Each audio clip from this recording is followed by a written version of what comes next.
Hello my friends, and welcome to the study. It's time for the study's February Almanac for 2025. You remember we did one last month? One of these little round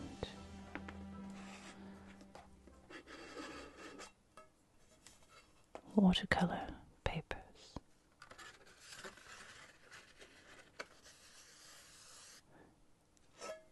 And I thought they'd be good to do a study almanac every month, and it makes a nice sound too. I've always liked the sound of lids.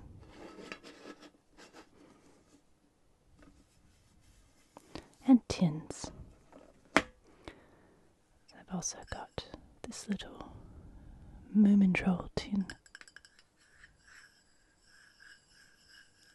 Isn't that a lovely sound? This Moomintroll tin has something very nice in it, something I love. It's a strawberry scented lip balm. So if I put it on my lips,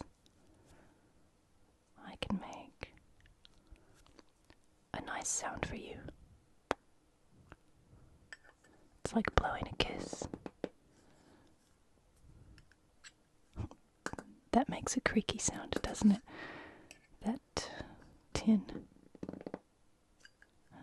It's funny. I have lots of creaky boards in this house that do that too. But we also get that sound as well. And now I can blow kisses.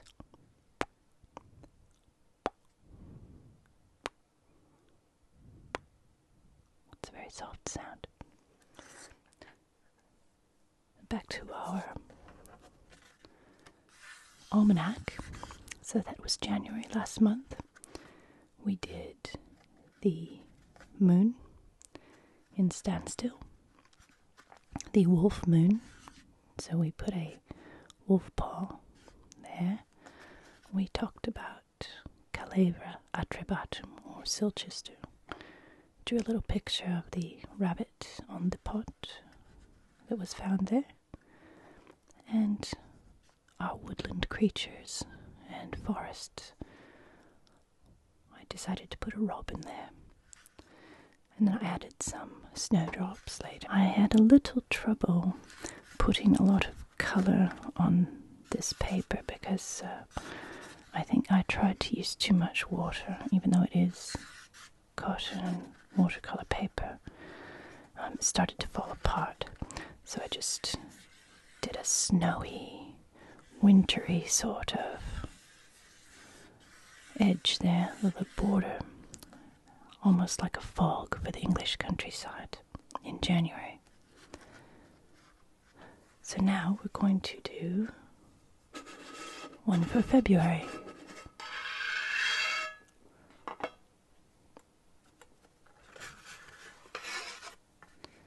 So we'll be using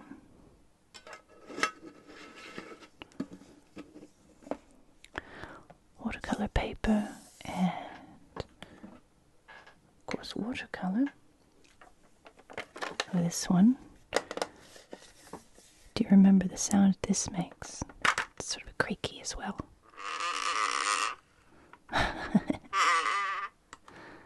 There's a card I use for painting. I'll use some of those watercolors. I'll use some pens and pencils. There's a compass I might use, and pencil, all kinds of little tools to draw our February circle for the study almanac. So let's get started.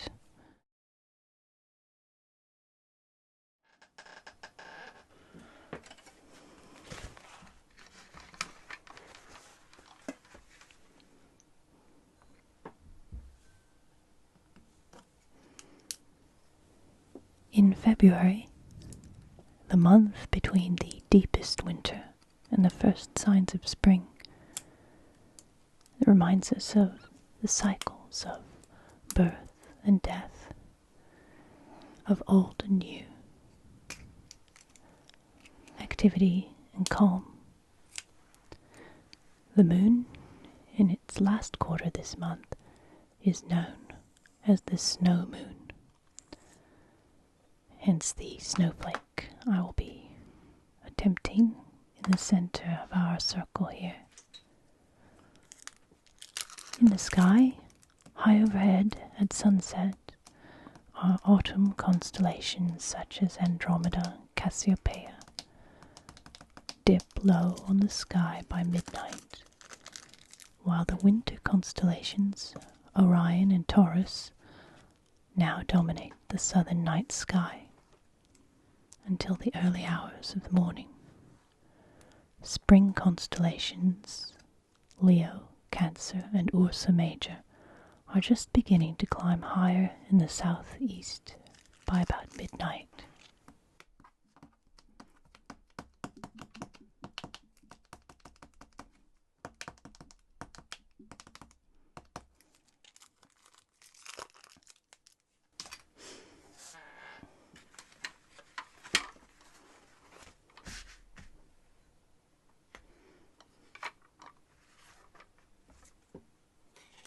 We are moving from winter into spring very slowly and very serenely. The spring night sky will contain beautiful constellations with remarkable stars, clusters, and galaxies, so we can look forward to that in the coming weeks.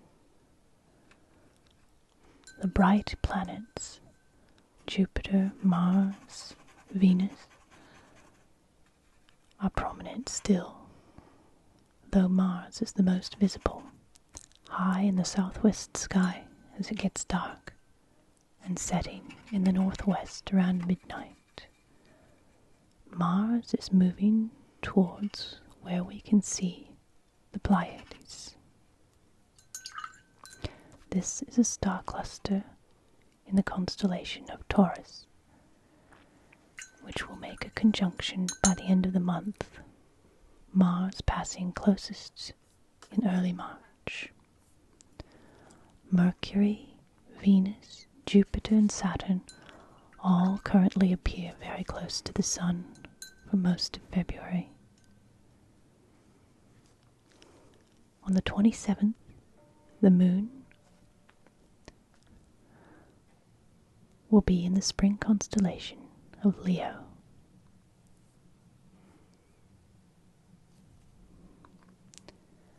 As we look to the woodlands and forests, we see the earliest signs of spring, snowdrops, and crocus. We'll put some crocus on our circle as well. We still see lots of little birds joining foraging parties, such as nuthatch, redwings, and fieldfares on the forest floor and in berry bushes. Skylarks appear as well, and frogs begin laying eggs. Some violets might also even appear in the woodlands, just above all of the seeds that are beginning to feel the signs of spring. Brent geese and redshanks can be spotted in lakes and estuaries, and winter also sees the arrival of the beautiful waxwing. Starlings gather in their thousands to fly about in beautiful murmuration in the evening before settling in for the cold nights. In the twilight, the owls are awakening for hunting, and tawny owls are getting ready to lay their eggs. I think I can hear one now. We'll go out and see if you can hear that just outside.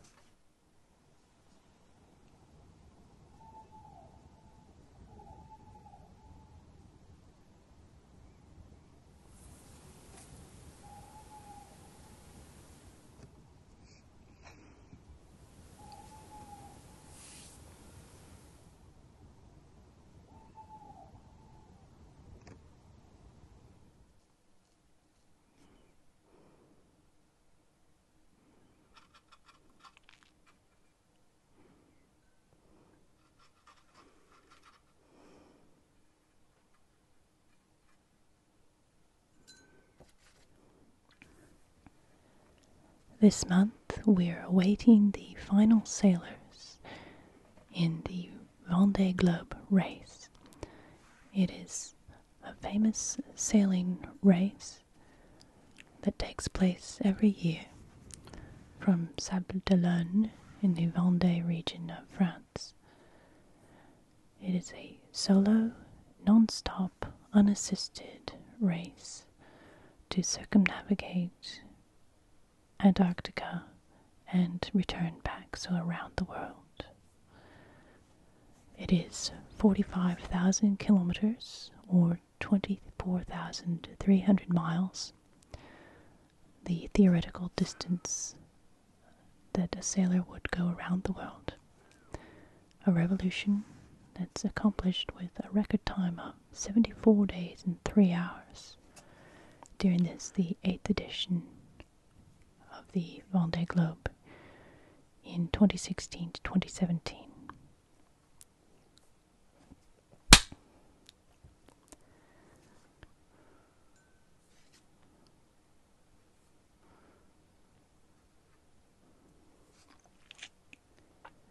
Weather being what it is, and different things happening on the course, which we've visited in the last edition here in the study in 2020. Sometimes it can be about 28,000 miles for a sailor. The boats are a Vendée Globe design, 18.28 meters long, that's 60 feet, and a mid-draft of 4.5 meters, with a large sail area. They're the most powerful monohulls on the planet that can be led by a solo skipper. They can go beyond 30 knots in downwind conditions, some with foils.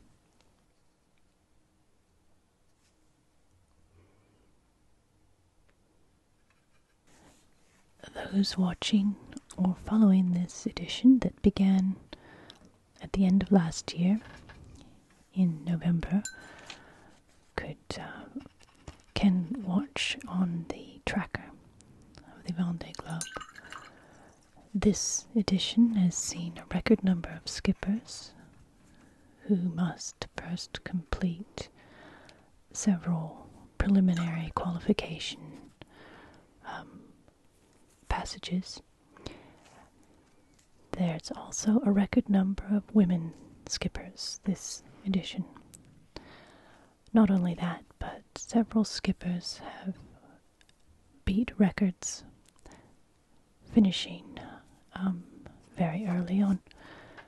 There are, as we see, only a few left expected. One of them expected today, Olivier here. So it's a very exciting race that happens every 4 years and shows the real mettle, determination, and innovation of sailors and skippers to do this race alone, undertake this very difficult task, and to accomplish circumnavigation unassisted. So I think for me that watching this race gives me a lot of encouragement to see such enthusiasm and real humanity happening between sailors and the teams that help them prepare for this, and how they are able to just draw on their own strength for sometimes 3 to 4 months alone on the sea.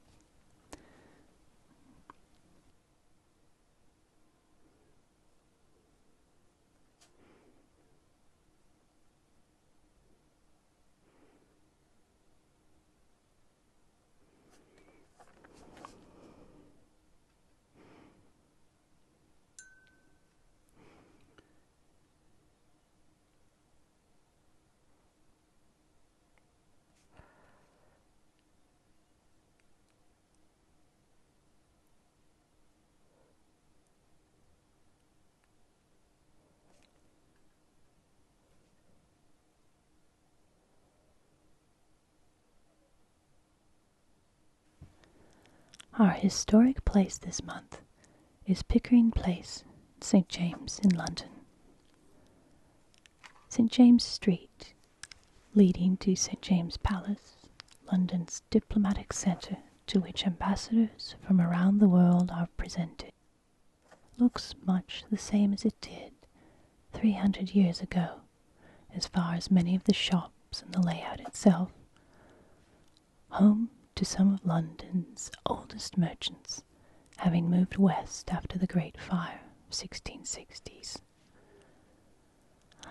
such as Justiniere and Brooks, Fenton's Hotel, Blue Ball Yard, Robert Louis Tobacconist, Truffet and Hill Barbers, and Locke and Company Hatters, making hats for famous heads, celebrities, commanders, kings and queens for hundreds of years. And gentlemen's clubs, including Brooks, Boodles, and Whites. Such was the busy patronage of these establishments that wide St. James Street is the first street in London to have pedestrian islands as refuge from the carriage traffic for those crossing the street.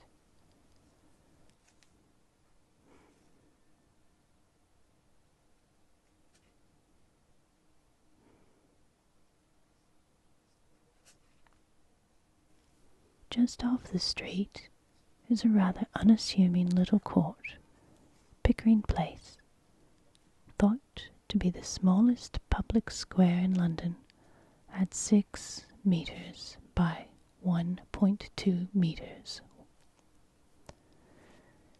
It is full of Georgian terraces, original gas lamps, still in use today, and wrought iron railings. Buildings surrounding Pickering Place are perfect examples of this Georgian architecture, characterized by their symmetrical facades, sash windows, and the restrained neoclassicism.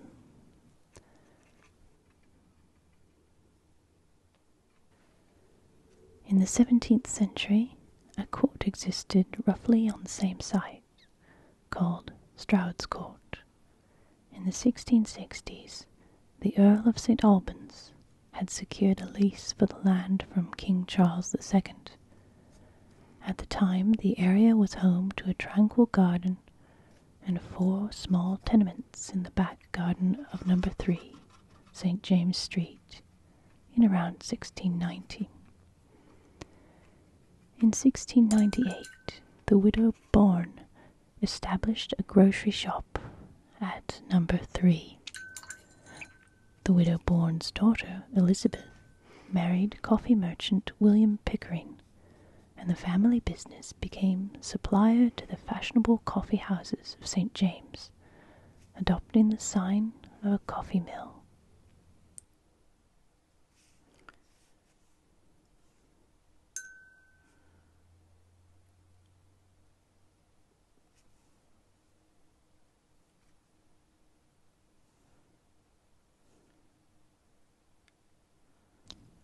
By 1734, William obtained a new lease and demolished the existing tenements and built 5 houses in their place, renaming it Pickering Court, and living at number 5. In 1760, the firm began to supply the royal family under King George III. A few years, a peculiar fashion began. Instead of just weighing groceries, the company's scales began to be used to weigh their famous clientele. Luminaries of high society like Beau Brummel, Lord Byron, William Pitt, Nelson, and Lady Hamilton came to the sign of the coffee mill to be weighed, and then recorded the weight in the books. From 1810, the firm was renamed for George Berry, who shifted its focus to wines and spirits. But the Pickering name was preserved in that the court was now named Pickering Place. In 1845, two of George Barry's sons, Henry and George Jr., joined the firm, hence its current name, Barry Brothers.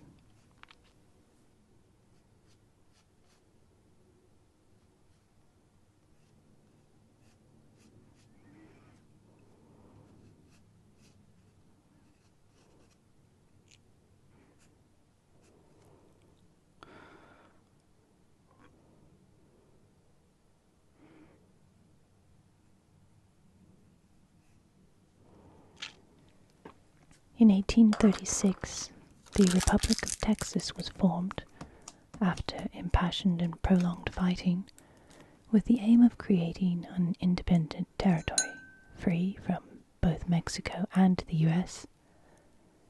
This tenuous and bold step by the English-speaking colonists of the former Mexican territory required measures to legitimize and to protect it from Mexico, who, having its own troubles with European powers, refused to recognize Texas independence.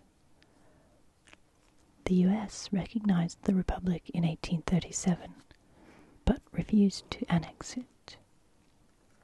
When invasion from Mexico seemed imminent, the government of the new Texas Republic sought international ties, sending legations to France, Britain, and Washington, D.C., a step that possibly led to annexation by the U.S., which might have been a goal for the new republic.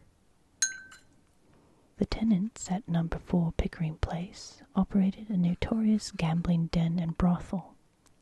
Barry Brothers must have been pleased to rent the premises to the legation from Texas. To combat this unsavory reputation,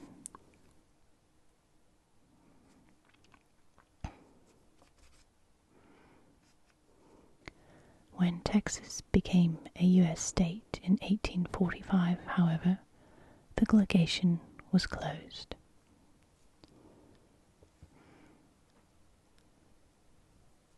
It abandoned its London accommodations and left an unpaid bill of £160 to its landlords at Barry Brothers. However, in the year of Texas sesquicentenary, 1986, a group of Texans traveled to London to repay this debt. Today, a plaque in the passage entrance commemorates the legation.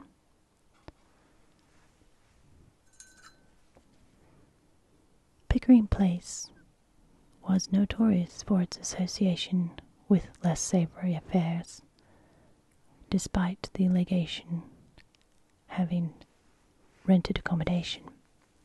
Its secluded location made it a popular spot for brothels, gambling dens, even bear baiting, and most famously, duels. Beau Brummel, the famous Regency dandy and one-time friend of the Prince Regent, later King George IV, whose statues stand outside the Piccadilly Arcade, near the area he made famous for gentlemen's tailors, is perhaps the most famous personage said to have duelled here. The square, Pickering Place, has also been home to other prominent residents, including Graham Greene, the 20th century British novelist, and Lord Palmerston, who served as Prime Minister during the 1850s and 1860s.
And so, my friends, there is our February almanac from the study. That's 2 months into this year. So whatever happens throughout the year, the study will be here every month so that together we can look at the world around us from our quiet and calm place here, and together make a few little memories,